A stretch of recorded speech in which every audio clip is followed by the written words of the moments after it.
ಜೀವನ್ಮುಕ್ತ ಮಹಾತ್ಮರಿಗೆ ವಂದಿಸುತ್ತಾ,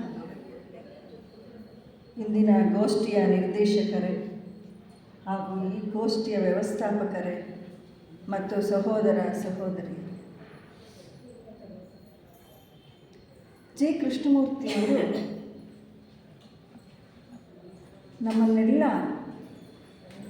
ನಿಜವಾದ ಅರಿವಿನ ಸಂಜ್ಞಾನದ ಕಡೆಗೆ ನಿನ್ನೆ ನಮ್ಮ ನಿರ್ದೇಶಕರು ಹೇಳ್ತಾ ಇದ್ರು. ಸರಳ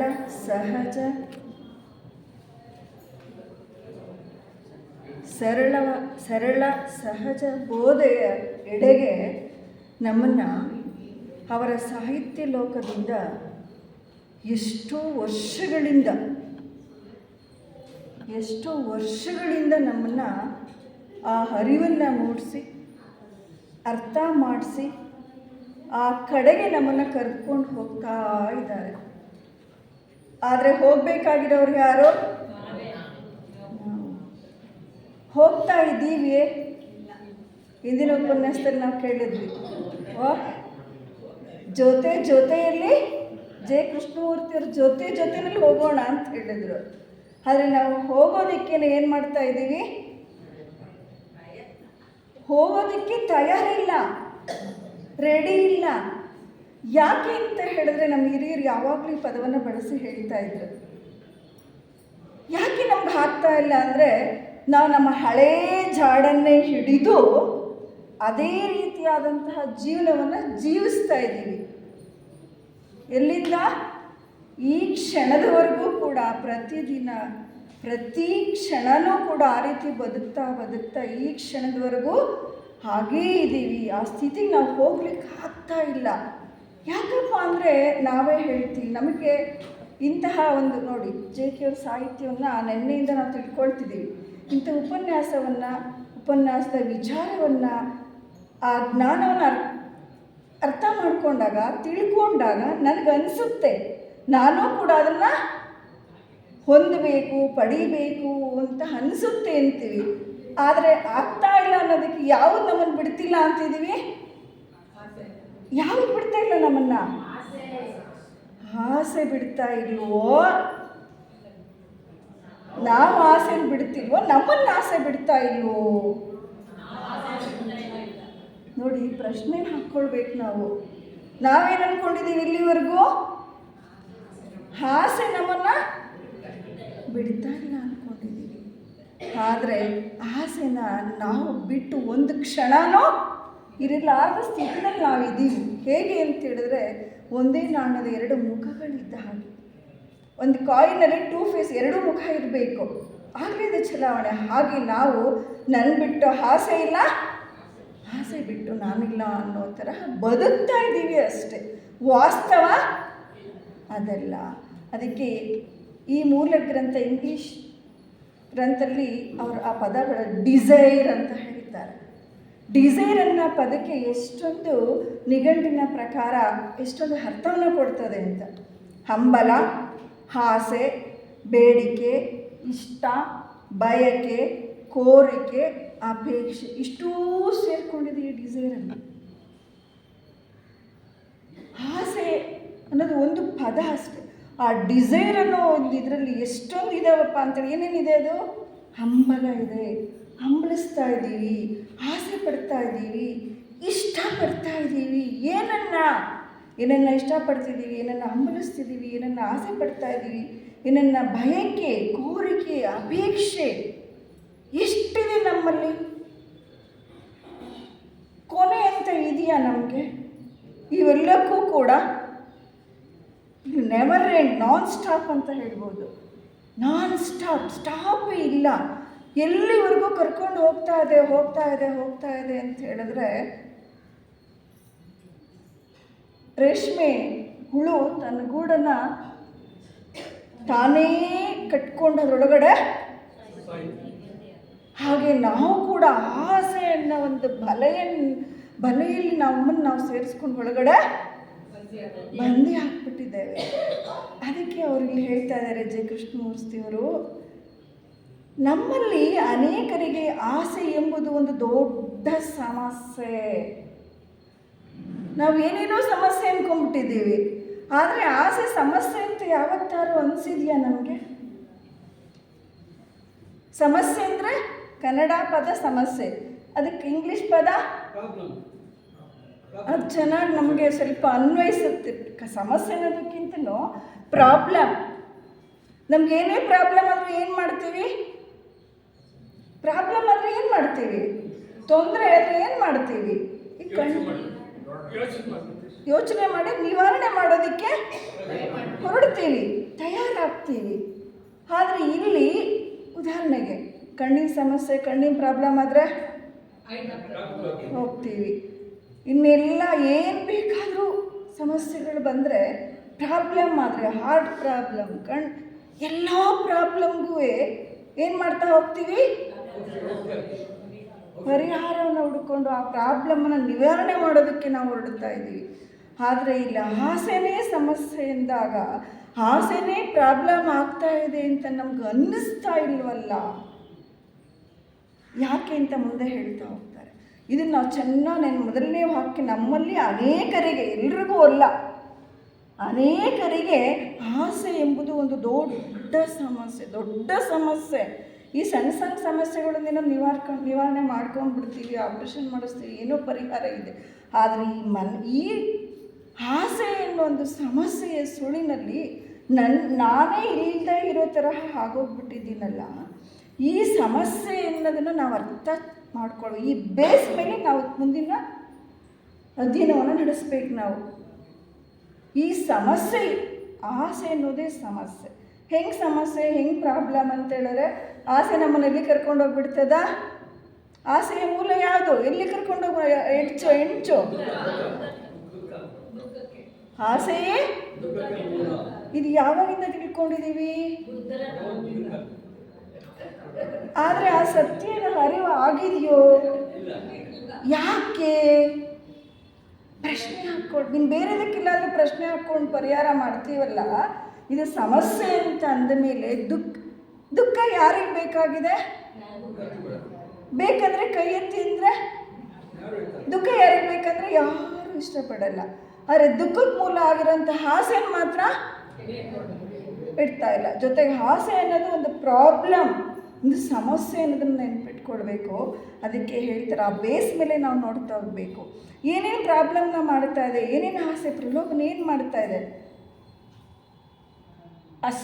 ಅಷ್ಟು ದೊರಕಿದರೆ ಇನ್ನಷ್ಟರ ಆಸೆ, ಇನ್ನಷ್ಟು ದೊರೆತರೆ ಮತ್ತಷ್ಟರ ಆಸೆ, ಮತ್ತಷ್ಟು ದೊರೆತರೆ ಕಡು ಸುಖವ ಕಾಂಬ ಆಸೆ, ಕಷ್ಟ ಬೇಡೆಂಬ ಆಸೆ. ಎಷ್ಟು ಮತ್ತಷ್ಟು ಬೇಕು ಬೇಕು ಬೇಕು. ಅದಕ್ಕೆ ಬುದ್ಧರು ಹೇಳುವಂಥದ್ದು ಈ ಆಸೆಯನ್ನು, ಡಿಸೈರನ್ನು ತೃಷ್ಣೆ ಅನ್ನೋ ಪದವನ್ನು ಅವರು ಬಳಸ್ತಾರೆ. ಅಂದರೆ ದಾಹ ಅದು. ಯಾಕಂದರೆ ಫಿಸಿಕಲ್ ನೋಡಿ, ಸ್ಥೂಲತಃ ಅನುಭವಿಸುವ ಈ ಒಂದು ಸ್ಥಿತಿನ ನಾವು ಉರಿಯೋ ಬೆಂಕಿಗೆ ತುಪ್ಪ ಹಾಕಿದ್ರೆ ಏನಾಗ್ತದೆ? ಜಾಸ್ತಿ ಅದಕ್ಕೆ ಇನ್ನೂ ಪ್ರಜ್ವಲಿಸುವಂತಹ ಫೋರ್ಸ್ ಸಿಕ್ತಂಗೆ ಆಗುತ್ತೆ. ನಾವು ಪೂರೈಸ್ತಾ ಓದಂಗೆ ಇನ್ನೂ ಅದಕ್ಕೆ ಶಕ್ತಿ ವರ್ಧನೆ ಆಗ್ತಾ ಹೋಗುತ್ತೆ. Never end. ಅದನ್ನು ಪೂರೈಸೋದಕ್ಕೆ ಸಾಧ್ಯವೇ ಇಲ್ಲ. ಅದಕ್ಕೆ ಅದನ್ನು ಅವ್ರ ಪ್ರಾಬ್ಲಮ್ ಅಂತ ಹೇಳಿರುವಂಥದ್ದು. ಇದು ನಮಗೆ ಚೆನ್ನಾಗಿ ಮನಗಾಣಬೇಕು. ಆಮೇಲೆ ಮುಂದಿನ ಅವ್ರು ಏನು ಹೇಳ್ತಾರೆ, ಎಲ್ಲೆಲ್ಲಿ ನಾವು ಈ ವಾಸಿಗಳಲ್ಲಿ ಯಾವುದು ಕೊಡೆ ಬಡತನಕ್ಕೆ ಹಂಬಲ, ಆಸೆ, ಬಯಕೆ, ಕೋರಿಕೆ ಇವೆಲ್ಲವೂ ತಗೊಂಡೋಗ್ಬಿಟ್ಟು ಜೊತೆಗೆ ಅಂಶಗಳನ್ನು. ಬಡತನಕ್ಕೆ ಉಂಬೋದಾದರೆ ಉಟ್ಕೊಳ್ಳೋ ಆಸೆ ಆದರೆ ಎಂಡಿರೋ ಚಿಂತೆ, ಎಂಡಿರಾದರೆ ಮಕ್ಕಳ ಆಸೆ, ಮಕ್ಕಳಾದರೆ ಬದುಕಿದ್ರೆ ಕೇಳಿದ್ದು. ನೆಕ್ಸ್ಟ್ ಆಫ್ಟರ್ ಅದು ಇದೆಲ್ಲ ಮುಗಿತಿಲ್ಲ ಪ್ರೋಸೆಸ್ಸು. ನೆಕ್ಸ್ಟ್ ಅದನ್ನು ನೋಡ್ಕೊತ ಕೂತ್ಕೊಳ್ತೀವಿ. ಎಲ್ಲಿ ಎಡ್ಜ್ ದುಃಖ ಅಂದರೆ ಇದು ಮೂಲ, ಇದು ಪ್ರಾಬ್ಲಮ್. ಈ ಸಮಸ್ಯೆನ ಅರ್ಥ ಮಾಡ್ಕೊಂಡು ಮುಂದಿನ ಅದನ್ನು ಅವ್ರು ಎಷ್ಟು ಚೆನ್ನಾಗಿ ಎಲ್ಲೆಲ್ಲಿ ಸಿಕ್ಕಾಕೊಡ್ತಾ ಇದ್ದೀವಿ. ಮುಂದೆ ಆಸ್ತಿ ಪಾಸ್ತಿ ಎಷ್ಟಿರಬೇಕು, ಆಸ್ತಿ ಪಾಸ್ತಿ ಎಲ್ಲಿ ಕರ್ಕೊಂಡೋಗ್ಬಿಡ್ತದೆ ನಮ್ಮನ್ನು. ಇವತ್ತು ಯಾವ ಸ್ಥಿತಿ ಕರ್ಕೊಂಡೋಗಿದೆ. ನಮ್ಮ ಮಕ್ಕಳು ಮೊಮ್ಮಕ್ಕಳು ಖಾನ್ದಾನ ಫುಲ್ಲು ನಮ್ಮ ಮನೆತನದ ಯಾವತ್ತೂ ಯಾವ ಜಮಾನದಲ್ಲೂ ಯಾವ ಸಮಸ್ಯೆನೇ ಅಷ್ಟು ಚೆನ್ನಾಗಿರಬೇಕು, ಅಷ್ಟು ಸಂಪಾದನೆ ಮಾಡಬೇಕು. ಎಷ್ಟು ಮಿಲಿಯನ್ಸ್ ಟುಗೆದರ್. ತೃಪ್ತಿ ಇದೆಯೋ?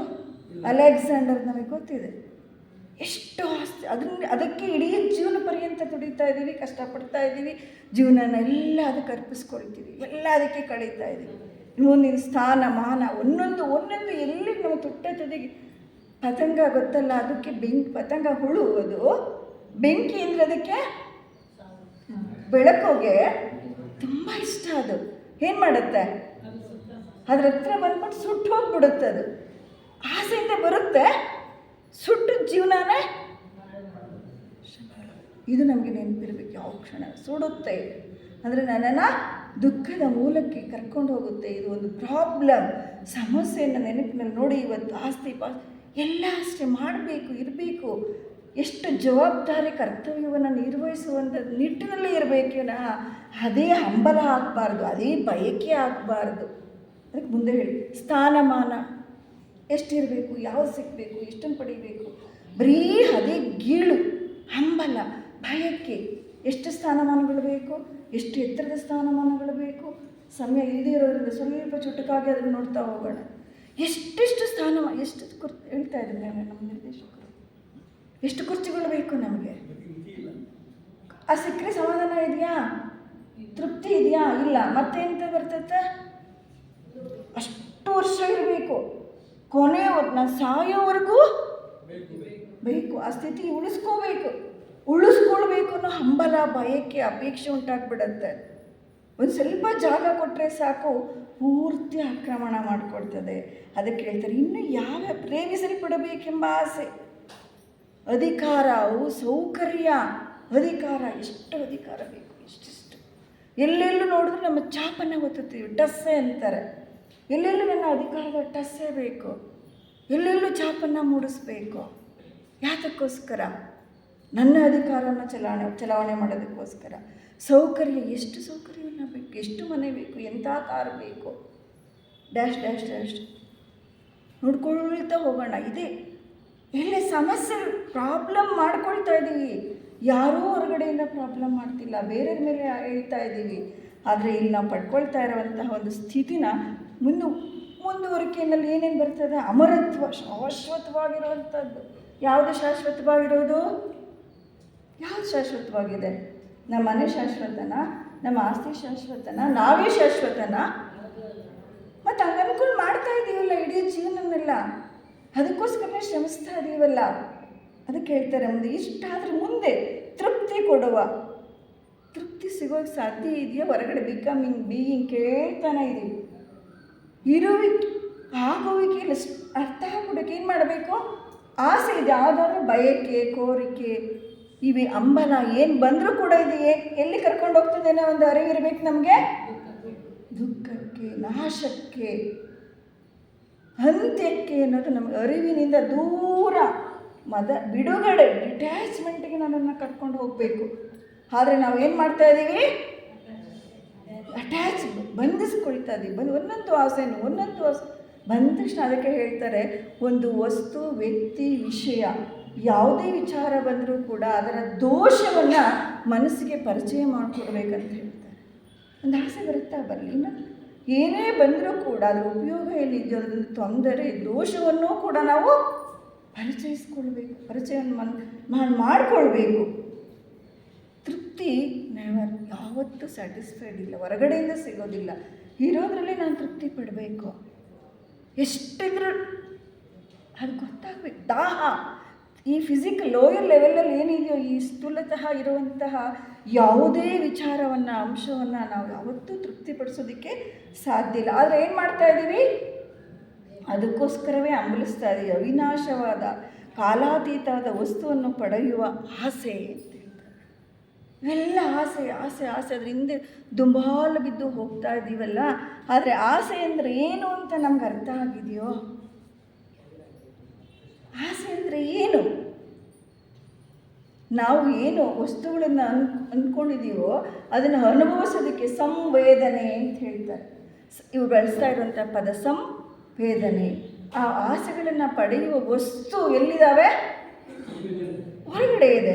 ಅದಕ್ಕೆ ಎಷ್ಟು ಚೆನ್ನಾಗಿ ಹೇಳ್ತಾರೆ ಅಂತೇಳಿ, ಸಂವೇದನೆ ಅಂದರೆ ಇಂದ್ರಿಯಗಳ ಮೂಲಕ ಹೊರಗಿನ ಪ್ರಪಂಚವನ್ನು ಗ್ರಹಿಸುವಿಕೆ ಮತ್ತು ಅನುಭವಿಸುವಿಕೆ. ಯಾವ್ಯಾವುದನ್ನು ಅನುಭವಿಸ್ತಾ ಇದ್ದೀವಿ? ಇಂದ್ರಿಯಗಳ ಮೂಲಕ ಅಂದರೆ ಕಣ್ಣು, ಕಿವಿ ಗೊತ್ತಲ್ಲ, ಇವುಗಳ ಮೂಲಕ ನಾವು ಗ್ರಹಿಸ್ತಾ ಇದ್ದೀವಿ. ಸಂವೇದನೆ ಅಂದರೆ ಆಸೆ ಅಂದರೆ ಅರ್ಥ ಏನು? ಸಂವೇದನೆ. ಏನನ್ನ ಸಂವೇದನೆ ಅಂದರೆ ಅರ್ಥ ಏನಪ್ಪ ಅಂತೇಳಿದ್ರೆ ಹೊರಗಿನ ಪ್ರಪಂಚವನ್ನೆಲ್ಲ ಗ್ರಹಿಸ್ತಾ ಇದ್ದೀವಿ, ಅನುಭವಿಸ್ತಾ ಇದ್ದೀವಿ. ನಮ್ಮ ಕಣ್ಣು ಅಲ್ಲಿ ಹೇಳ್ತಾರೆ, ನಮ್ಮ ಕಣ್ಣು, ಕಿವಿ, ಮೂಗು, ಇವೆಲ್ಲವುಗಳ ಮೂಲಕ ಮಾಹಿತಿನ ಗ್ರಹಿಸ್ಕೊಂಡು ಅದಕ್ಕೆ ಪ್ರತಿಕ್ರಿಯಿಸುವಂಥದ್ದು. ಜೊತೆಗೆ ಸಂಕ್ಷಿಪ್ತ ಅದ್ರ ಬಗ್ಗೆ ಇಂದ್ರಿಯಗಳ ಮೂಲಕ ಮಾಹಿತಿಯನ್ನು ಗ್ರಹಿಸಿ ಅರ್ಥ ಮಾಡಿಕೊಂಡು ಅದಕ್ಕೆ ಅದನ್ನು ಅನುಭವಿಸ್ಬೇಕು ಅನ್ನೋ ಒಂದು ತುಟಿತತೆ, ಹಂಬಲ, ಅಪೇಕ್ಷೆ ಇದೇ ನಾವು ಆಗ್ಬಿಟ್ಟಿದ್ದೀವಿ. ಆಸೆ ಅಂದರೆ ಇಷ್ಟೇ. ವಸ್ತುಗಳು ಹೊರಗಡೆ ಇದೆ, ಅನುಭವಿಸುವ ಸ್ಥಿತಿ, ಅದನ್ನು ಹೊಂದಬೇಕು ಅನ್ನೋ ಒಂದು ತುಮುಲ, ಹಂಬಲ, ಭಯಕ್ಕೆ. ಅದು ಈಡೇರದೆ ಹೋದರೆ ದುಃಖ. ಅಷ್ಟಕ್ಕೆ ಸುಮ್ಮನಾಗ್ಬಿಡ್ತೀವ? ಪ್ರಯತ್ನ. ಅದು ಆಗಲಿಲ್ಲ ಅಂದರೆ, ನನಗೆ ಸಿಗಲಿಲ್ಲ ಅಂದರೆ, ಬೇರೆಯವ್ರಿಗೆ ಸಿಕ್ಕಿದ್ರೆ ಕೋಪಕ್ಕೆ ಮುಗಿದ್ರೆ ಪರವಾಗಿಲ್ಲ. ಅಸೂಯೆ, ದ್ವೇಷ, ದ್ವೇಷಕ್ಕೆ ಕರ್ಕೊಂಡು ಹೋಗ್ಬಿಡುತ್ತೆ. ಆ ದ್ವೇಷದ ಸ್ಥಿತಿ ಎಲ್ಲಿಗೆ ಹೋಗುತ್ತೆ? ನಮಗದು ವಾಕ್ಯ ಗೊತ್ತಿದೆ, ಲಾವಿನ ದ್ವೇಷ ಎಷ್ಟು ವರ್ಷ ಇರುತ್ತೆ? ನನ್ನ ರೋಷ ಅಂದರೆ ಜನ್ಮಕ್ಕೂ ತೆಗೆದುಕೊಂಡು, ಲಿಮಿಟ್ ಇಲ್ಲ. 100 ಅಂದರೆ ಜನ್ಮಕ್ಕೂ ತೆಗೆದುಕೊಂಡು ಹೋಗುವಂತಹ ದ್ವೇಷದ ಒಂದು ಸ್ಥಿತಿನ ನಾವು ಇವತ್ತು ಪಡ್ಕೊಳ್ತಾ ಇದ್ದೀವಿ. ಅದಕ್ಕೋಸ್ಕರ ಹೋರಾಡ್ತಾ ಇದ್ದೀವಿ, ಅದಕ್ಕೋಸ್ಕರ ಹಂಬಲಿಸ್ತಾ ಇದ್ದೀವಿ. ಅದರಿಂದ ಇದು ಒಂದು ಪ್ರಾಬ್ಲಮ್. ಆಸೆನ ಸಮಸ್ಯೆನ ನೀನು ಅರ್ಥ ಮಾಡ್ಕೊಳ್ಬೇಕು. ಅದಕ್ಕೆ ಅವ್ರು ಹೇಳ್ತಾ ಇದ್ದಾರೆ, ಈ ಆಸೆ ಎಂದರೆ ಆಶಿಸುವ ವಸ್ತುವಿನೊಡನೆ ಇರುವ ಸಂವೇದನೆ, ಒಂದು ಸಂಕೇತ. ಆದರೆ ನೀನು ಇದನ್ನು ವ್ಯಕ್ತಿ ಆಗಿರ್ಬೋದು, ಇದು ನನ್ನಲ್ಲಿ ಸಂವೇದನೆ ಉಂಟು ಮಾಡುತ್ತೆ. ಸುಖಕರವಾಗಿದ್ದರೆ ಬೇಕು ಅನ್ನುತ್ತೆ, ದುಃಖ ಇಷ್ಟ ಇಲ್ಲ ಅಂದರೆ ಬೇಡ ಅನಿಸುತ್ತೆ. ಅದಕ್ಕೇನು ಎಲ್ಲಿ ಸೇರ್ಕೊಂಡಿದ್ದೀವಿ ನಾವು? ಬೇಕು ಬೇಡಗಳ ಮಧ್ಯೆ ಸೇರಿಕೊಂಡು ನನ್ನ ಮನಸ್ಸು ಅವುಗಳಿಗೋಸ್ಕರ ಇಷ್ಟಪಡುತ್ತೆ, ಪ್ರಲೋಭನೆ ಮಾಡುತ್ತೆ. ಇಲ್ಲ, ಎಲ್ಲ ಆಸೆಗಳನ್ನು ನನ್ನಲ್ಲೇ ಉಳಿಸ್ಕೊಳ್ಬೇಕು, ನನಗೇ ಇರಬೇಕು, ನನ್ನನ್ನೇ ನಾನೇ ದಕ್ಕಿಸ್ಕೊಳ್ಬೇಕು ಅನ್ನೋದು ನಾನು ಅನ್ನೋದಕ್ಕೆ ಎಷ್ಟು ಚೆನ್ನಾಗಿ ಅಲ್ಲಿ ಮುಂದಕ್ಕೆ ಹೇಳ್ತಾರೆ ಅಂತ ಹೇಳಿದ್ರೆ, ನಾನು ಎಂಬುದು ಆ ಕೇಂದ್ರ ಯಾವುದು ಇಲ್ಲಿ ಹೇಳ್ತಿದ್ದಾರೆ. ಆ ರೀತಿಯ ಆಸೆಯ ಒಂದು ಭದ್ರ ಬುನಾದಿಯ ಮೇಲೆ ಕಟ್ಟಡವನ್ನು ಕಟ್ಟಿಕೊಂಡು ಆ ಕೇಂದ್ರವೇ ನಾನು ಎಂಬುದು. ಈ ಕೇಂದ್ರವನ್ನು ವಿಘಟಿಸಲು ನನಗೆ ಸಾಧ್ಯವೇ? ಪ್ರಶ್ನೆ ಹಾಕ್ಕೊಂಡಿದ್ದೀವ ಯಾವತ್ತಾದರೂ? ಇದು ಸಮಸ್ಯೆ ಅಂತ ಅರ್ಥ ಮಾಡ್ಕೊಳ್ಬೇಕು. ಆ ಸಮಸ್ಯೆ, ಆಸೆ ನಮಗೆ ಸಮಸ್ಯೆ ಅನ್ನಿಸ್ತಾನೆ ಇಲ್ಲ. ನಾವು ಅದನ್ನು ಹೊಂದಬೇಕು, ಪಡಿಬೇಕು ಅನ್ನೋ ಹಂಬಲದಲ್ಲೇ ಇಡೀ ಜೀವಮಾನವನ್ನೇ ಈ ಕ್ಷಣದವರೆಗೂ ನಾವು ಕಳೀತಾ ಇದ್ದೀವಿ. ಜೊತೆಲಿ ಅವ್ರು ಕರ್ಕೊಂಡು ಹೋಗಿ ತಯಾರಿದ್ದಾರೆ, ನಾವು ಹೋಗ್ತಾ ಇಲ್ಲ, ಆಗ್ತಾ ಇಲ್ಲ. ಯಾಕೆಂದರೆ ಇಲ್ಲಿ ನಾನು ನೋಡ್ತಾನೆ ಇದ್ದೀವಿ, ನೆನ್ನೆಯಿಂದನೂ ಕೂಡ ನನ್ನ ಆ ನಾನುವಿನ ಕೇಂದ್ರದಲ್ಲಿ ನಮ್ಮನ್ನ ಗಟ್ಟಿ ಹಾಕ್ಕೊಂಡು ಅಲ್ಲಿ ಹೇಳ್ತಾರೆ, ಎಲ್ಲಿಯವರೆಗೂ ಭರವಸೆ ಹಂಬಲಿಕೆ ಇವೆಯೋ ಅಲ್ಲಿಯವರೆಗೂ ಸದಾ ಆಶಾಭಂಗದ ಭಯದ ಹಿನ್ನೆಲೆ ಇದ್ದೇ ಇರುತ್ತದೆ. ಈ ಸ್ಥಾನ, ಮಾನ, ಅಧಿಕಾರ, ಪ್ರೀತಿ, ನನ್ನನ್ನು ಪ್ರೀತಿಸಲು ಹೇಳ್ತಾರೆ, ನನ್ನನ್ನು ಪ್ರೀತಿಸಲ್ಪಡಬೇಕು, ನನ್ನನ್ನೇ ಪ್ರೀತಿಸಲ್ಪಡಬೇಕು. ಎಲ್ಲಿವರೆಗೂ ಎಷ್ಟು ಲಿಮಿಟ್ ಇದೆಯೋ ನನ್ನನ್ನೇ ನೋಡಿ, ಎಷ್ಟು ಅಟ್ಯಾಚ್ಮೆಂಟ್, ಎಷ್ಟು ಬಂಧನ, ಎಷ್ಟು ಹಂಬಲ, ಎಷ್ಟು ಎಲ್ಲಿವರೆಗೂ ನಮ್ಮನ್ನು ಕರ್ಕೊಂಡು. ಅದಕ್ಕೆ ಅವ್ರು ಹೇಳ್ತಾರೆ, ಅದು ಈಡೇರಲಿಲ್ಲ ಅಂದರೆ ಭಯ, ಕೋಪ, ದ್ವೇಷ, ಜೊತೆಗೆ ಇದು ಈಡೇರಲಿಲ್ಲ ಅನ್ನೋ ಒಂದು ಭಯ. ಆ ಭಯದ ಕೇಂದ್ರವನ್ನು ಮತ್ತಷ್ಟು ಬಲಿಷ್ಠ ಮಾಡ್ತಾ ಇದ್ದೀವಿ. ಆದರೆ ಮೇಲ್ಮೈನಲ್ಲಿ ಆದರೆ ಪರವಾಗಿಲ್ಲ, ಆದರೆ ಒಳಗಡೆ ಅದು ಬರೀ ಮೇಲ್ಮೈ ನಾವು ಯಾರಾದರೂ ಕೇಳಿದ್ರೆ ತೃಪ್ತಿಯಿಂದ ಇದ್ದೀವಿ, ಸಮಾಧಾನವಾಗಿದ್ದೀವಿ, ಸಂತೋಷವಾಗಿದ್ದೀವಿ, ಆನಂದ ಏನು ತೋರಿಸ್ಕೊಳ್ತಿದ್ದೀವಿ. ಹೊರಗಡೆ ಅವ್ರು ಹೇಳ್ತಾಯಿದ್ರು, ಹೊರಗಡೆ ಔಟ್ಲುಕ್, ಒಳಗಡೆ ಕ್ಷೋಭೆ ಇದೆ,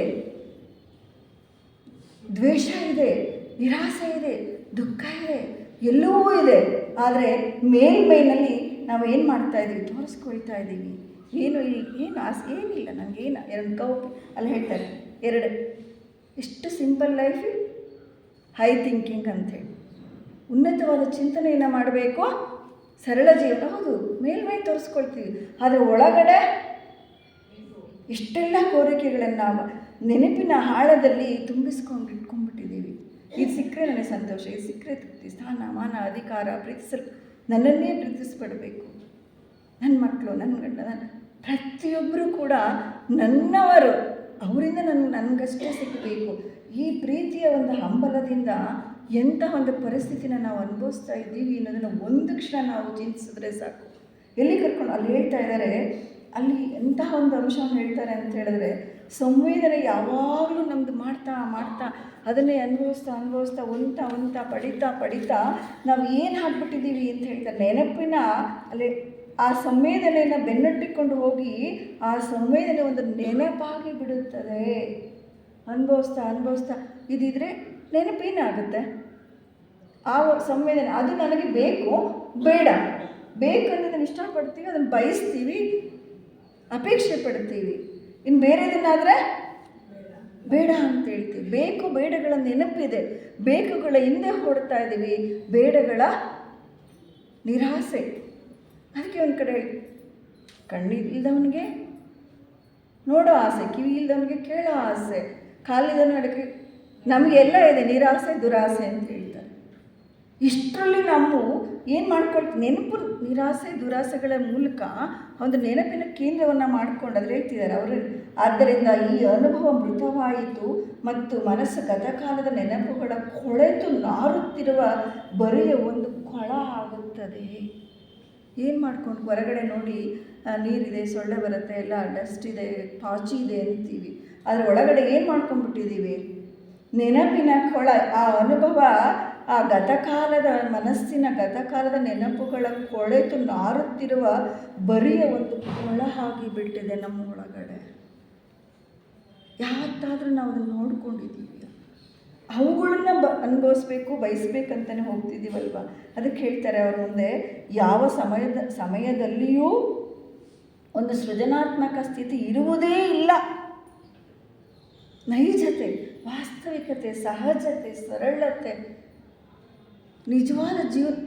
ಅದಕ್ಕೆ ಎಷ್ಟು ಅವ್ರು ಹೇಳ್ತಾರೆ, ನಿನ್ನೆ ಹೇಳ್ತೀರಿ ಬದುಕಬೇಕು, ಬೇಡ ಬಿಟ್ಬಿಡು, ಬದುಕೋದೇ ಬೇಡವೇ, ಬೇಡ ಅಂದರೆ ಅರ್ಥ ಬೇಡವಾ ಏನು ಜೆ ಕೃಷ್ಣಮೂರ್ತಿಯವರು ಹಾಗೆ ಬಿಟ್ರು ಅಂತ ಹೇಳಿದ್ರೆ, ಈ ಕೊಳೆತು ನಾರುತ್ತಿರುವ ಹಳೆಯದನ್ನೇ ಇಟ್ಕೊಂಡು ಹೇಳ್ತಿದ್ರು ಹಿಂದಿನ ಉಪನ್ಯಾಸದಲ್ಲಿ, ನಾಲಿಗೆ ಮೇಲೆ ಉಪ್ಪಿಟ್ಕೊಂಡು ಸ್ವೀಟ್ತಿದ್ರು. ಅದೇ ಈ ಹಳೆ ನೆನಪುಗಳ ಇದ್ರ ಮೇಲೆ ನಾವೇನು ಸೌಧವನ್ನು ಕಟ್ಟೋಕ್ಕಾಗುತ್ತೆ? ನಾನು ಅನ್ನೋ ಕೇಂದ್ರದೊಳಗೆ ಆಶಾ ಭಂಗದೊಂದಿಗೆ. ಅದಕ್ಕೆ ಅವ್ರ ಮುಂದೆ ಹೇಳ್ತಾರೆ, ಸೃಜನಾತ್ಮಕದೊಂದಿಗೆ ಅದಕ್ಕೆ ಪ್ರೆಸೆಂಟ್ ಮೂಮೆಂಟಲ್ಲಿ ಇಲ್ಲ ಫ್ಯೂಚರು, ಇಲ್ಲ ಫಾಸ್ಟು, ಹಿಂದಿಂದು ಮುಂದಿಂದ್ರಲ್ಲಿ ಇರ್ತೀವಿ. ಪ್ರೆಸೆಂಟಲ್ಲಿ ನಾವು ಬದುಕೋದೇ ಇಲ್ಲ. ಅದಕ್ಕೆ ಸೃಜನಾತ್ಮಕತೆ ಇರಬೇಕು. ಅದರಿಂದ ಈ ಮುಂದೆ ಹೇಳ್ತಾರೆ, ಇವುಗಳ ಸಮಗ್ರ ಪ್ರಕ್ರಿಯೆಯನ್ನು ಅರಿತುಕೊಳ್ಳುವುದೇ ನಮ್ಮ ಮುಂದಿರುವ ಸಮಸ್ಯೆ. ಆಯ್ತಲ್ಲ, ಇದು ಆಸೆ ಅನ್ನೋದೇ ಒಂದು ಪ್ರಾಬ್ಲಮ್ಮು, ಅದರಿಂದ ಹೋಗಬಾರ್ದು. ಈಗ ಅರ್ಥ ಆಗಿದೆ, ಆ ದುಃಖಕ್ಕೆ ಕರ್ಕೊಂಡು ಹೋಗ್ತದೆ ಆ ಸ್ಥಿತಿಗೆ. ಆದರೆ ಅರ್ಥ ಆಗಿದೆ, ಆದರೆ ಈಗ ಅದರಿಂದ ಆಸೆಯನ್ನು ಅರಿತುಕೊಳ್ಳೋದೇ ನಮ್ಮ ಸಮಸ್ಯೆ. ಅರಿತುಕೊಂಡಿದ್ದೀವ್ಯಾ, ತಿಳ್ಕೊತಿದ್ದೀವಿ, ಇನ್ಫಾರ್ಮೇಷನ್ ಹೇಳ್ತಾ ಇದ್ದೆ, ನಾಲೆಡ್ಜ್ ಕಲೆಕ್ಟ್ ಮಾಡ್ಕೊಳ್ತಾ ಇದ್ದೀವಿ. ಆ ಥರ ಪ್ರಾಕ್ಟಿಕಲ್ ಆಗಿ ಜೀವಿಸ್ತಾ ಇಲ್ಲ. ಅದಕ್ಕೋಸ್ಕರ ಹೇಳ್ತಾರೆ, ಈ ಕೇಂದ್ರ ಸೃಜನಾತ್ಮಕತೆ ಸ್ವಾಭಾವಿಕತೆ ಇರುವುದಿಲ್ಲ. ಕೆಲವು ಸೃಜನಶೀಲ ಕ್ಷಣಗಳು ಸಹ ಇದ್ದಕ್ಕಿಂತ ಬರುತ್ತವೆ, ಆದರೆ ಮನಸ್ಸಿನಿಂದ ಆ ಸಂವೇದನೆ ಆಸೆ ಹೊರಗು ಅದನ್ನು ಎಕ್ಸ್ಪ್ರೆಸ್ ಮಾಡೋಕ್ಕೆ ಬಿಡೋದಿಲ್ಲ ನಾವು. ಯಾಕೆಂದರೆ ಅಷ್ಟು ಆಶಾ ಕೇಂದ್ರದಲ್ಲಿ ರೊಟೀನಾಗಿ ತಿರುಗ್ತಾ ಇದೆ. ಈ ಫ್ಯಾನ್ ಸ್ಟಾಪ್ ಆಗಿದೆ, ಅಲ್ಲೇನು ರಿಸೀವ್ ಮಾಡ್ಕೊಳ್ಳಲ್ಲ. ಆ ಫ್ಯಾನ್ ತಿರುಗ್ತಾ ಇದ್ದರೆ ಏನು ಹಾಕಿದ್ರೂ ಕೂಡ ರಿಸೀವ್ ಮಾಡ್ಕೊಳ್ಳಲ್ಲ, ಅದು ಟಚ್ ಆಗೋದಿಲ್ಲ. ಹಾಗೆ ನಮ್ಮ ಮನಸ್ಸಿನ ಆಳದಲ್ಲಿ ಯಾವಾಗಲೂ ನೆನಪುಗಳು ಆಸೆಯ ರೂಪದಿಂದ ಹೊರಹೊಮ್ಮಿ ಅದು ಯಾವಾಗಲೂ ಸುತ್ತುತ್ತಾ ಇರುವಾಗ ಈ ಒಂದು ಸೃಜನಾತ್ಮಕತೆ, ಒಂದು ನೈಜತೆ, ಆ ಸರಳತೆ, ವಾಸ್ತವಿಕತೆ ಅಂತಕ್ಕದ್ದು ನಮಗೆ ಆ ಸ್ಥಿತಿನಲ್ಲಿ ಇರೋದಕ್ಕೆ ಸಾಧ್ಯ ಇಲ್ಲ. ಇದನ್ನು ಅರ್ಥ ಮಾಡ್ಕೊಳ್ಳೋದು ನಮ್ಮ ಮುಂದಿರುವ ಸಮಸ್ಯೆ ಅಂತ ಹೇಳ್ತಾ, ಕೊನೆಯದಾಗಿ ಅವರ ವಾಕ್ಯಗಳನ್ನು ಎಂದಿಗಾದರೂ ಮನಸ್ಸು ಆ ಬಿಡುಗಡೆ ಹೊಂದೋದಕ್ಕೆ ಸಾಧ್ಯವೇ ಅಂತ ಒಂದು ಪ್ರಶ್ನೆ ಬಂದರೆ ಸಾಕು ಅಂತ ಒಂದು ಅಂಶವನ್ನು ಹೇಳ್ತಾರೆ. ಒಂದು ಕ್ಷಣ ಎಂದಿಗಾದರೂ ಮನಸ್ಸು ಎಂದಿಗಾದರೂ ಆಸೆಯಿಂದ, ಸಂವೇದನೆಯಿಂದ ಬಿಡುಗಡೆ ಹೊಂದಲು ಸಾಧ್ಯವೇ ಎಂದು ಕಂಡುಹಿಡಿಯುವುದೇ ನಮ್ಮ ಮತ್ತು ನಿಮ್ಮ ಸಮಸ್ಯೆ. ಇದನ್ನು ಅರ್ಥ ಎಂದಿಗಾದರೂ ಒಂದು ಕ್ಷಣ, ಒಂದು ಥಾಟ್ ಬಂದರೆ ಸಾಕು ನಮಗೆ. ಯಾವುದು? ಈ ಸಂವೇದನೆಯಿಂದ, ಈ ಸ್ಥಿತಿಯಿಂದ ಬಿಡಿಸ್ಕೊಳ್ಳೋಕ್ಕೆ ಸಾಧ್ಯನಾ ಅಂತ ಒಂದು ಸಲ ಆ ಥಾಟ್ ಬಂದರೆ ಸಾಕು, ನೆಕ್ಸ್ಟ್ ಮೂಮೆಂಟ್ ಚೇಂಜ್ ಆಗುತ್ತೆ. ಆದರೆ ನಾವು ಅದಕ್ಕೆ ಅಲ್ಲಿ ಹೇಳ್ತಿದ್ದಾರೆ, ಆ ಗುರುತಿಸುವಿಕೆ ನೆನಪುವಿಕೆಯ ಮೂಲಕ ಅದು ಸತ್ಯ ಅಲ್ಲ ಅಂತ ಗೊತ್ತಿದ್ರೂ ಕೂಡ, ಯಥಾರ್ಥ ಅಲ್ಲ ಅಂತ ಗೊತ್ತಿದ್ರೂ ಕ್ಷಣದಿಂದ ಕ್ಷಣಕ್ಕೆ ಆ ಆಸೆಯ ಸಂವೇದನೆಯ ಒಂದು ಬಲೆಯಿಂದ ನಾವು ಸಿಕ್ಕಾಕ್ಕೊಳ್ತಾ ಇದ್ದೀವಿ. ಅದರಲ್ಲೇ ನಾವು ತಲ್ಲೀನರಾಗ್ತಿದ್ದೀವಿ. ಇದು ಗೊತ್ತಿದ್ರೂ ಕೂಡ ಆ ಕಡೆ ಬರುವಂತಹ ಮನಸ್ಥಿತಿಗೆ ನಾವು ಯಾವತ್ತೂ ಹೋಗೊಡ್ತಾ ಇಲ್ಲ. ನೀವು ಈ ಪ್ರಕ್ರಿಯೆಯನ್ನು ನೋಡಿದಾಗ ಅದನ್ನು ವಿರೋಧಿಸದೆ, ಪ್ರಕ್ರಿಯೆ ಏನಾಗ್ತಾ ಇದೆಯಲ್ಲ ನಾವು ಮಾಡಿದ ಬೆಳಗ್ಗೆ ಈಗ ನೋಡಿದ್ವಿ ಹಿಂದಿನ ಉಪನ್ಯಾಸದಲ್ಲಿ, ಪ್ರಕ್ರಿಯೆ ಮಾಡಿದ್ದನ್ನೇ ಮಾಡ್ತಾ ರೊಟೀನ್ ಅಲ್ವಾ, ಬೆಳಗಿನ ಸಂಜೆವರೆಗೂ ದಿನದಿಂದ ದಿನಕ್ಕೆ ಇಡೀ ಜೀವಮಾನ ಎಲ್ಲ ಯಾಂತ್ರಿಕವಾಗಿ ಅದೇ ರೀತಿಯಾದಂತಹ ಬದುಕನ್ನು ನಾವು ಬದುಕ್ತಾ ಇದ್ದೀವಿ. ಆದರೆ ವಿರೋಧಿಸಬಾರ್ದು. ಪ್ರಲೋಭನಕ್ಕೆ ಒಳಗಾಗದೆ, ನಿರೋಧಿಸದೆ, ಸಮರ್ಥಿಸಿಕೊಳ್ಳದೆ, ಅದರ ಬಗ್ಗೆ ತೀರ್ಪು ಕೊಡದೆ, ಜಡ್ಜ್ಮೆಂಟು, ತೀರ್ಪು ಸಮರ್ಥಿಸ್ಕೊಳ್ತಿದ್ದೀವಿ. ಇಲ್ಲ ನಾನು ಆ ಥರ ಮೇಲ್ಮೇಲಲ್ಲಿ ಇದ್ದೀವಲ್ವ, ಇಲ್ಲ ನನ್ನಲ್ಲಿ ಇಲ್ಲ ಅಂತಲೇ ನಾವು ಇದು ಮಾಡ್ತಿರ್ತೀವಿ. ಅದಕ್ಕೆ ಅವ್ರು ಹೇಳ್ತಾರೆ, ನಿಜವಾಗಿಯೂ ಅದನ್ನು ಅರಿತುಕೊಂಡರೆ ಆಗ ಮನಸ್ಸು ಹೊಸದನ್ನು ಸ್ವೀಕರಿಸಲು ಸಮರ್ಥವಾಗುತ್ತದೆ ಎಂಬ ಸಂಗತಿಯನ್ನು ಕಂಡುಕೊಳ್ಳುತ್ತೀರಿ. ಹೊಸದು ಎಂದಿಗೂ ಸಂವೇದನೆಯಲ್ಲ, ಅದು ಮೂಮೆಂಟ್. ಅದು ಹೇಳಿದ್ರಿ, ನೆನಪು ಹೇಳಿದ್ರ ಹಿಂದೆ, ಅದೇನಾಗ್ಬಿಡುತ್ತೆ, ರಿಜಿಸ್ಟರ್ ಆಗಿಬಿಡುತ್ತೆ. ರಿಜಿಸ್ಟರ್ ಆಯಿತು ಅಂದರೆ ಈ ಪ್ರಿಂಟ್ ಆಗಿದೆ, ನಾನು ಬರೆದಿರೋದನ್ನು ಇದು ಮಾಡ್ಬೋದು. ಪ್ರಿಂಟ್ ಆಗಿರೋದನ್ನು ಈ ಪ್ರಿಂಟನ್ನು ಅಳಿಸೋಕ್ಕಾಗ್ತದಾ? ಇಲ್ಲ. ಹಾಗೆ ಪ್ರಿಂಟ್ ಅಷ್ಟು ಪ್ರಿಂಟ್ ಆಗಿಬಿಟ್ಟಿದೆ ನಮ್ಮ ಒಳಗಡೆ. ಆ ಪ್ರಿಂಟನ್ನು ನಾನು ಅಳಿಸೋಕ್ಕಾಗಲ್ಲ. ಅದಕ್ಕೆ ಅವ್ರು ಹೇಳ್ತಾ ಇದ್ದಾರೆ ಇಲ್ಲಿ ಹೇಳುವಂಥದ್ದು ಏನಪ್ಪ ಅಂದರೆ, ಹೊಸದ ಆ ಪ್ರಿಂಟ್ ಆಗಿದೆ, ಅದರ ಮೇಲೆ ನಾವು ಅಚ್ಚನ್ನು ಹಾಕೋಕ್ಕಾಗಲ್ಲ. ಅದರಿಂದ ಆಗ ಮನಸ್ಸು ಹೊಸದನ್ನು ಸ್ವೀಕರಿಸಲು ಸಮರ್ಥ ಆಗುತ್ತದೆ. ಯಾವಾಗ ತೀರ್ಪು ಕೊಡದೇನೆ, ನಿಜವಾಗಿ ವಿರೋಧಿಸ್ತೇನೆ, ಸಮರ್ಥಿಸ್ಕೊಳ್ದೇನೆ, ಆ್ಯಸ್ ಇಟ್ ಈಸ್ ಹೇಗಿದೆಯೋ ಹಾಗೆ ಸ್ವೀಕರಿಸಿದ್ರೆ ಆಗ ನೀವು ಹೊಸದು ಎಂದಿಗೂ ಸಂವೇದನೆ ಅಲ್ಲ ಅನ್ನೋ ಸಂಗತಿನ ಕಂಡುಕೊಳ್ತೀರಿ. ಆದ್ದರಿಂದ ಹೊಸದನ್ನು ಎಂದಿಗೂ ಗುರುತಿಸಲು ಸಾಧ್ಯವಿಲ್ಲ, ಪುನಃ ಅನುಭವಿಸಲು ಸಾಧ್ಯವಿಲ್ಲ. ಅದು ಇರುವಿಕೆಯ ಒಂದು ಸ್ಥಿತಿ. ಹೇಳಿದ್ರು ಬಿಕಮಿಂಗ್ ಅಲ್ಲ, ಆಗೋದೆಲ್ಲ ಹೊರಗಡೆಯಿಂದ, ಅದು ನ್ಯಾಚುರಲ್ ಪ್ರೋಸೆಸ್. ಅದು ನಾನು ಇರಬೇಕಷ್ಟೇ, ಅರಿವಿಕೆಯಲ್ಲಿ ಇರಬೇಕು. ಅರಿವನ್ನು ಉಂಟು ಮಾಡ್ಕೊಳ್ಳೋದಲ್ಲ, ಹೊರಗಡೆಯಿಂದ ಆಗೋ ಪ್ರೋಸೆಸ್ ಅಲ್ಲ. ಅರಿವಿಕೆಯಲ್ಲಿ ನಾನು ಇರಬೇಕಷ್ಟೇ, ಇರ್ತೀನಿ ಅಷ್ಟೇ. ಅದಕ್ಕೆಲ್ಲ ಹೇಳ್ತಾರೆ, ಅದು ಇರುವಿಕೆಯ ಒಂದು ಸ್ಥಿತಿ. ಈ ಸ್ಥಿತಿಯಲ್ಲಿ ಸೃಜನಶೀಲತೆ ಆಹ್ವಾನ ಇಲ್ಲದೆ, ನೆನಪಿಲ್ಲದೆ, ನೆನಪನ್ನು ಬಿಟ್ಟು ಆಗಮಿಸುತ್ತದೆ. ಅದಿಲ್ಲ ಅಂದಾಗ ಆ ನೈಜತೆ ಬರ್ತದೆ. ಇದೇ ಯಥಾರ್ಥ. ಈ ಯಥಾರ್ಥ ಸತ್ಯವನ್ನು, ಆ ಸತ್ಯದ ಒಂದು ಕ್ಷಣದ ಹೊಳಪು ನಮಗೆ ಬಂದರೆ ಸಾಕು. ಆ ಕ್ಷಣವೇ ಆ ಮೂಮೆಂಟ್ ಚೇಂಜ್ ಅಲ್ಲ, ಪರಿವರ್ತನೆ, ಎನ್ಲೈಟ್ಮೆಂಟ್. ಅಂದರೆ ಅದು ಪದನ ಬಳಸ್ತಾರೆ, ಎನ್ಲೈಟ್ಮೆಂಟ್ ಅನ್ನೋದನ್ನು ಕೂಡ.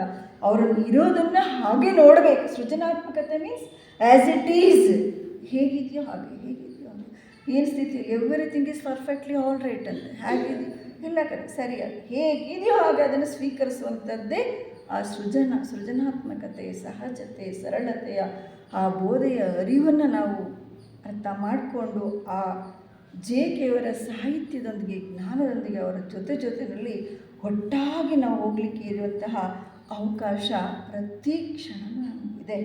ಅದು ನಾವೆಲ್ಲ ಉಪಯೋಗಿಸ್ಕೊಳ್ಬೇಕು. ಆ ಹಾದಿನಲ್ಲಿ ಸಾಗಬೇಕಷ್ಟೇ. ಎಷ್ಟೋ ಜೆ.ಕೆ.ಅವ್ರಿಗಾಯಿತು, ನಮ್ಮ ಹಿರಿಯರಿಗಾಯಿತು ಅಂದರೆ ನನಗಾಗೋದಿಲ್ಲೇನು? ಒಬ್ಬರಿಗೆ ಯಾವುದು ಸಾಧ್ಯವೋ ಅದು ಗೊತ್ತುಂಟಲ್ವ ನಮಗೆ. ಒಬ್ಬರಿಗೆ ಯಾವುದು ಸಾಧ್ಯವೋ ಅದು ಎಲ್ಲರಿಗೂ ಸಾಧ್ಯ. ಜೆ.ಕೆ.ಅವರು ಹೇಳ್ತಾ ಇದ್ರು, ನಮ್ಮ ನಿರ್ದೇಶಕರು ನಾವು ನೋಡ್ತಾ ಇದ್ವಿ, ಅವರು ಹೀಗೆ ನಮ್ಮ ಜೊತೆಯಲ್ಲೇ ಇದ್ದವರಲ್ವರ. ನಾವು ಹೇಳ್ತೀವಿ ನನಗೆ ಆಗೋದಿಲ್ಲ, ಸಾಧ್ಯ ಯಾಕೆ? ಪ್ರಶ್ನೆ ಯಾವತ್ತಾದ್ರೂ ಹಾಕ್ಕೊಂಡಿದ್ದೀವಿ, ಹೊಸತನವನ್ನು ನೋಡಿದ್ದೀವಿ, ಹೇಳ್ತಾ ಪ್ರೊಸೀಡಿಂದನೇ ನೋಡ್ತೀವಿ, ಎಲ್ಲನೂ ಸ್ವೀಕರಿಸ್ತೀವಿ. ಆದರೆ ಆ ಸ್ಥಿತಿಯನ್ನು ಬಿಟ್ಟ ಕ್ಷಣವೇ ಆ ಅರಿವಿನ ಬೆಳಕು ಮೂಡುತ್ತೆ. ಆ ಕಾನ್ಸ್ಟೆಂಟ್ ಅವೇರ್ನೆಸ್ ಬೆಳಕಿನ ಒಂದು ಸ್ಥಿತಿನಲ್ಲಿ ನಾವು ಯೋರ್ ಯು ವರ್ಲ್ಡ್ ಅಂತ ಹೇಳ್ತೀವಿ. ಅದಕ್ಕೆ ನಿನ್ನೆಯಿಂದ ಕೇಳ್ತಾ, ನಾನೇ ಪ್ರಪಂಚವನ್ನು ಬದಲಾಯಿಸೋ ಕೆಲಸ ನನ್ನದ್ದಲ್ಲ, ನನ್ನನ್ನು ನಾನು. ಜೆ.ಕೆ.ಅವ್ರು ಎಷ್ಟು ಜನ ಇದ್ದರು? ಎಸ್.ಪಿ.ಬಿ.ಎಮ್ನವ್ರು ಎಷ್ಟು ಜನ ಇದ್ದರು? ಇವರೆಲ್ಲ ಎಷ್ಟೆಷ್ಟು ಜನ ಇದ್ದಾರೆ? ಒಬ್ಬರೇ. ಏನೆಲ್ಲ ಮಾಡಲಿಕ್ಕಾಗುತ್ತೋ ಅಲ್ವಾ? ಆ ಸ್ಥಿತಿ ನಮಗೂ ಉಂಟಲ್ವ, ಅವಕಾಶ ಇದೆ ಅಲ್ವಾ? ಎಲ್ರಿಗೂ ಕೊಟ್ಟಿದ್ದಾರೆ, ಮತ್ತು ನಮ್ಗೆ ಅದು ಕೂಡ ಗೊತ್ತಿದೆ. ಒಬ್ಬರಿಗೆ ಯಾವುದು ಸಾಧ್ಯನೋ ಅದು ಎಲ್ರಿಗೂ ಸಾಧ್ಯ ಅಂತ ಗೊತ್ತಿದೆ. ಆದರೆ ನಾವು ಐಫನ್ ಹಾಕ್ಕೊಳ್ಬೇಕಷ್ಟೇ. ಪ್ರಾಬ್ಲಮ್, ಆಸೆ, ಸಮಸ್ಯೆ ಮುಂದಕ್ಕೆ ಪಾಸಿಬಲ್ ಸಾಧ್ಯ. ಇವತ್ತು ಜೀವನದಲ್ಲಿ ಏನೆಲ್ಲ ಕಷ್ಟಗಳಿದೆ, ಅವುಗಳನ್ನೆಲ್ಲ ಹಾಗೆ ಬಿಟ್ಟಿದ್ದೀವ. ಕಷ್ಟ, ನಮ್ಮ ಹಿರಿಯರು ಯಾವಾಗಲೂ ಹೇಳೋರು, ಕಷ್ಟ ಐಫನ್ ಸಾಧ್ಯ.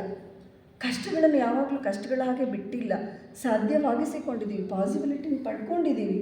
ಹಾಗೆ ಇದೂ ಕೂಡ ಅಷ್ಟೇ. ಇದು ನಮಗೆ ಅವಶ್ಯಕ, ಇದು ತಿಳ್ಕೊಳ್ತೀನಿ ಅಷ್ಟೇ. ಆದರೆ ಇದ್ರ ಬಗ್ಗೆ ಖಚಿತತೆ ಬೇಕು ನಮಗೆ. ಇದೇ ಸತ್ಯ, ನಾನು ಹೊಂದಬೇಕು, ಪಡಿಬೇಕು. ಏನೆಲ್ಲ ಸವಲತ್ತುಗಳನ್ನು, ಸ್ಥಾನ, ಮಾನ, ಅಧಿಕಾರ, ಪ್ರೀತಿ ಎಲ್ಲ ಪಡ್ಕೊಂಡಿದ್ದೀವಿ ಅಲ್ವಾ? ಯಾಕೆ ಬೇಕೇ ಬೇಕು ಹೇಳ್ತೀವಲ್ವ? ಬೇಕು, ನನಗೆ ನೀಡೆಡ್, ಅವಶ್ಯಕತೆ ಇದೆ, ಪಡೆದೇ ತೀರಬೇಕು ಅನ್ನೋ ಒಂದು ಹಂಬಲದಿಂದ ಅವನ್ನೆಲ್ಲ ಹೇಗೆ ಪಡ್ಕೊಂಡು ಫಿಸಿಕಲಿ ಈ ಕ್ಷಣ ಹೋಗೋಯ್ತದು.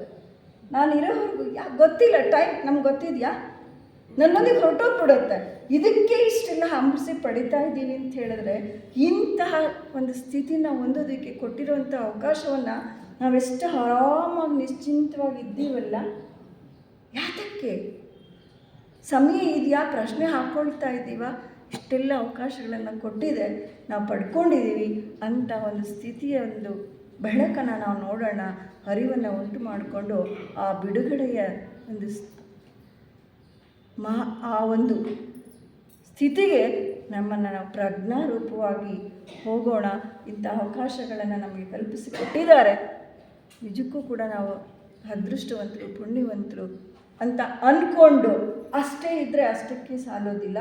ಅದನ್ನು ಪ್ರಾಕ್ಟಿಕಲಾಗಿ ಅನುಷ್ಠಾನ ಪರರಾಗಿ ಆ ಸ್ಥಿತಿಯನ್ನು ಹೊಂದುವಂಥ ಎಲ್ಲ ಅವಕಾಶಗಳನ್ನು ನಾವು ಪಡ್ಕೊಳ್ಳೋಣ ಅಂತ ಹೇಳ್ತಾ ಅವಕಾಶವನ್ನು ಕೊಟ್ಟಿದ್ದಕ್ಕೆ ವಂದಿಸಿ